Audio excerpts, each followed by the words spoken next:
Today's episode is brought to you by Mazars. SoundCartel.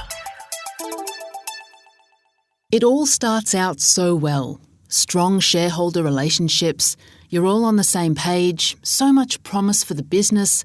Of course it'll work. And maybe it does, for a while.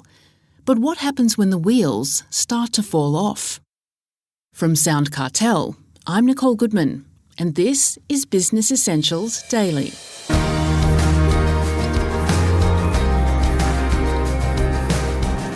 Shareholder disputes can send the best-laid plans spiralling out of control. And without a mitigation strategy in place, in come the lawyers. Does this sound familiar?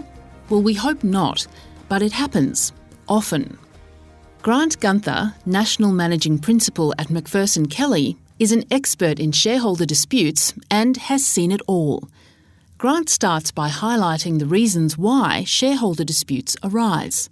He's talking to Heather Dawson. We find the main reasons are generally there's an actual or perceived imbalance between, sometimes it's effort. Somebody thinks they work harder than somebody else. Sometimes it's money. Somebody thinks that they take more out of the business or they spend more money in the business than the other person. Or sometimes it's an importance, it's an ego issue. They think that they're the key person or the key driver behind the success of the business and the other person is lesser so, and they don't think that they get what they think is a fair outcome from the business. And that usually creates the rift. It's usually about money generally. So by the time they front up at your office, what are the first things that you say to them? It's a pretty emotional state by the time they've come to us because, they've tried to work it out amongst themselves more often than not already and failed. And so they come to us wondering, how is this ever going to end? And so the first thing we try to do is explain that this isn't a new situation. It's one that exists in lots and lots of businesses, so it's not unique necessarily. And they all end, right? Every one of them will end in some way, shape or form. And actually they end in one of 5 ways is what we say.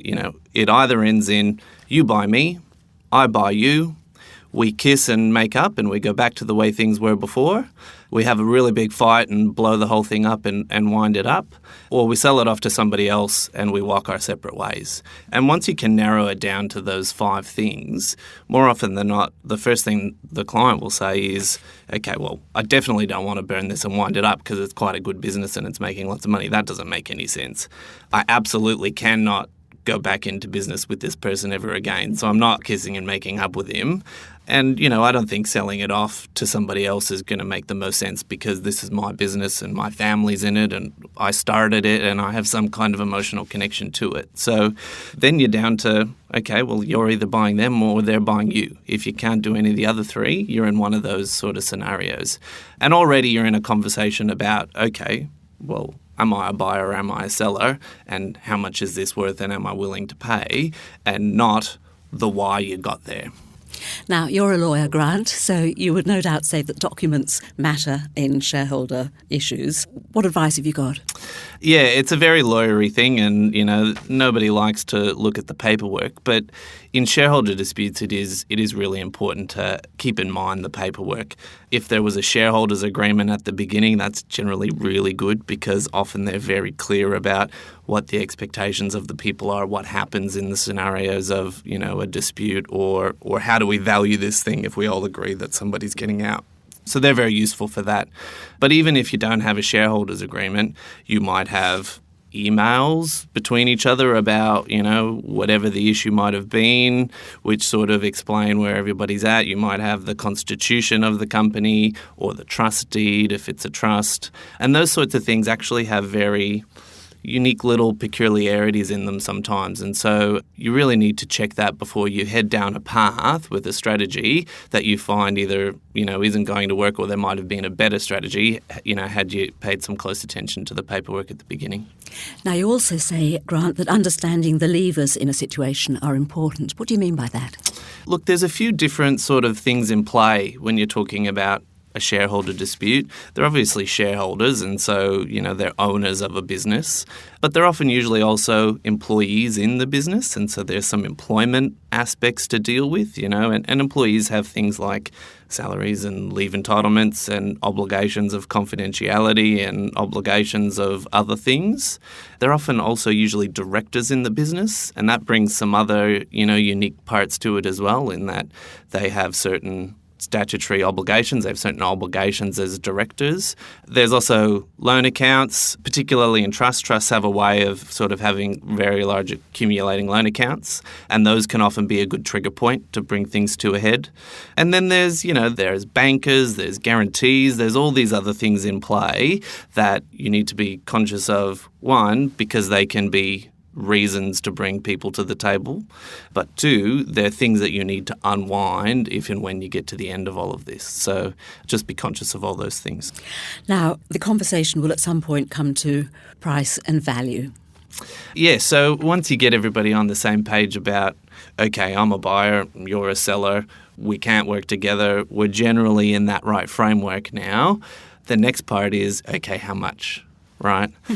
Comes to brass tacks at that point. And, there's a tendency to just want to run off and get a valuation. Like, that will solve the problem. I know, we'll run off and get a valuation. But sometimes that doesn't always work, particularly if the other person doesn't necessarily agree with the valuation, or even if the valuation produces a number you just plain can't afford that number, or you're just plain not willing to pay that number. So the valuation isn't always the solution. It's often a very useful tool, and if funding's not a problem and you can get the parties to mutually agree on who that valuer is going to be and how it is they're going to go about conducting their valuation, then it can be a really, really good tool, but it's not always, the first thing. So don't rush into it, is what I would say. Well, presumably it does in the end come down to the question of affordability. Yeah, and there's lots of really tricky ways that you could go about doing that. Sometimes it's a portion of finance from the seller, the seller waits. Sometimes the bankers can get involved and they can help fund the buyout, and they might be willing to fund the buyout. Sometimes, you can come up with some good structures or some good tax outcomes in the transaction which help bridge the gap between price. If there's a gap between price, you might be able to structure your transaction in such a way that they can get some tax wins, which gets nearly as much in their pocket as they were looking for. So there are some different things you can play with. So once you finally reach an outcome, which inevitably you will somehow or other, it's important to document it. Yeah, absolutely. And again, it's going to sound very lawyery of me. Sorry about that. But getting the detail right in all of those things we spoke about before about, the financing and the guarantees and the staffing and the employment arrangements and all the bits and pieces that are involved in one of these, getting all of those things ticked off and documented properly is really important, because if one of them's left outstanding or an aspect of their relationship is left outstanding, that relationship is really sour at this point. And so trying to get any kind of sensible working outcome out of that scenario is going to be really challenging. A good example is, we had a client who had two aspects to his business, and they were in two slightly different structures.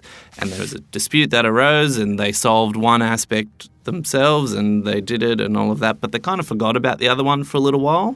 And a few months later, that one sort of reared its head, and they've come to us and they go, oh yeah, well, we did solve this problem over here, but I kind of thought we'd dealt with that, but it turns out we hadn't dealt with that.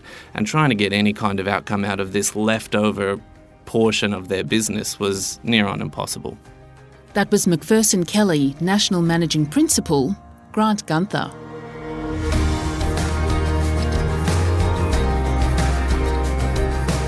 This episode of Business Essentials Daily is produced by the team at SoundCartel. Thanks for listening.